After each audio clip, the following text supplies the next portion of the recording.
আসসালামু আলাইকুম রহমতুল্লাহি আবরকাতু।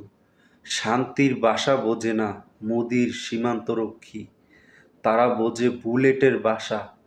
তাই তো দেখেন তারা কিভাবে সীমান্তে অন্যায়ভাবে মানুষকে মারতেছে।